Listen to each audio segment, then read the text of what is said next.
When was the last time you did something bold in a relationship without saying a single word?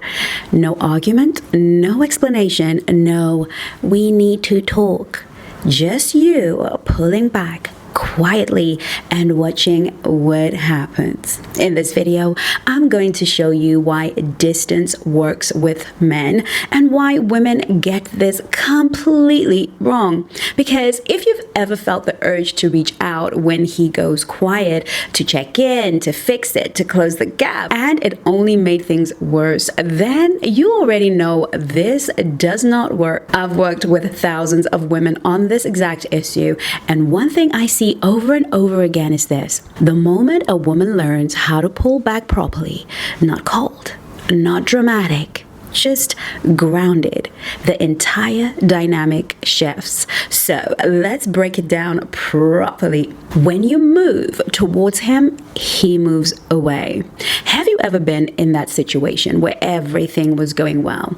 Then suddenly, he starts to pull back a little. He's slower to reply, not as present.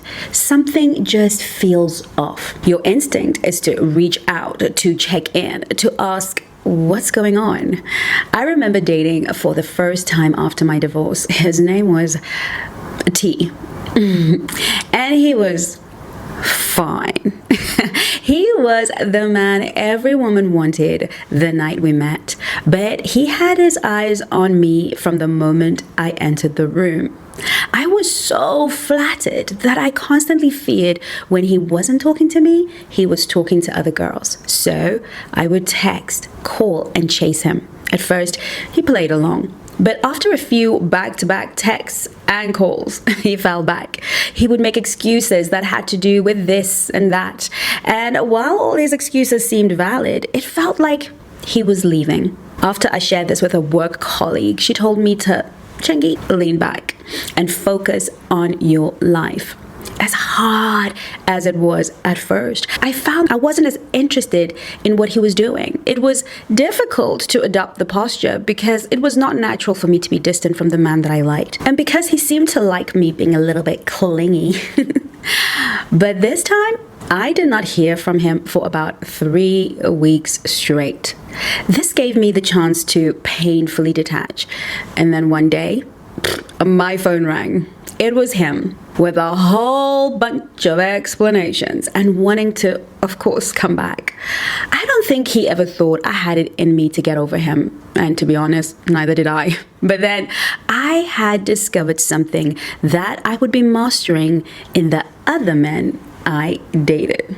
Most women get it wrong in this way. Feminine energy naturally moves towards connection. Masculine energy naturally needs space. So when you close the gap too quickly, he doesn't feel closer, he feels pressure. And when a man feels pressure, he creates distance. Not because he doesn't like you, but because that's how the energy works. The more you lean in, the more he leans out. Point number 2. When you start filling the space, he starts feeling it. Okay? On one of my trips, I remember sitting in a cafe working on my laptop, and my phone was at about 40%. I wasn't thinking about it. I wasn't worried. I just assumed at some point I'll charge it. Then suddenly, within what felt like minutes, it dropped to 10%. And now everything changed. I was scanning the room for a plug socket. I was asking the staff if they had a charger. I was suddenly very aware how much I needed my phone. Nothing about the phone had changed. It was always important, but it was only when access to it became limited that I felt it. Here's the lesson. If you're always there, always responsive, always making things easy, he never has to think about losing you. There's no urgency, there's no curiosity, no reason to step up. But when you pull back and stop filling every single little gap, he starts to feel that absence. And that feeling is what makes him pay attention again. Men don't respond to constant availability. They respond to the possibility of loss. Point number 3. When you pull back, he starts reevaluating you. This actually reminds me of the story of the prodigal son in the Bible. A son leaves his father's home, takes everything he's been given, and goes off to live his life however he wants. While he has everything, he doesn't think about the father. He doesn't value the home. He doesn't even question what he's left behind. But when he's out there on his own, when the comfort is gone, the familiarity is gone, the friends are gone, he starts to remember.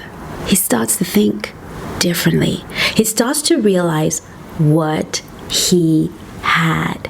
And it's not because the father chased him or went looking for him. The father stayed where he was, steady, grounded, unmoved. And it was that space, that distance, that the son came to his own realization and chose to return. Here's the lesson. When you pull back, a few things happen in his mind. First, he notices the shift. You're no longer predictable. Second, he feels uncomfortable. Something has changed, and he can feel it. Third, he starts questioning things, whether he's losing you, whether he's done enough, whether he needs to step up. And that's the key. He moves from taking you for granted to actually thinking about you. Point number 4, baby, honey, sweetie pie. There is a right way to pull back.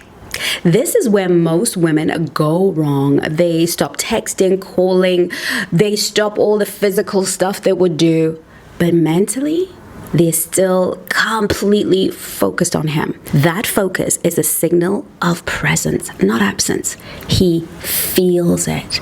It's like perfume. If you walk into a room and leave, your scent lingers for a while, but eventually it fades. But if you keep spraying over and over and over and over, even without being physically present, the room stays saturated. That's what happens when you're checking his phone, waiting, thinking about him constantly. Your energy is still filling his space. And instead of creating absence, you create energetic pressure. And when he does reach out, you go straight back to being overly available, and the dynamic resets. Here's the lesson. Pulling back only works if it's real. It's not about pretending not to care. It's about genuinely returning your attention to your life, your routine, your goals, your friendships, your peace. When he comes back, you are still warm and open, but you're not overgiving. That's what creates a new standard. That's what makes him realize he actually has to show up. So here's the truth. Distance works, but not because it's a trick, but because it changes the dynamic. It shows you whether he will step up or stay where he is. And more importantly, it brings your focus back to yourself. Because you're not pulling away to make him choose you. You're pulling back because you've chosen yourself. Now, if you're watching this and thinking, girl, I understand this, but I struggle to actually do it, that's the real work. Because knowing what to do is one thing, but being able to manage your emotions when he pulls back, that's something else entirely. And that's exactly what I teach inside Soulmate Lux. Can I get an amen? Can I get an amen? How to handle these moments properly, how to stay grounded, and how to shift the dynamic without losing yourself.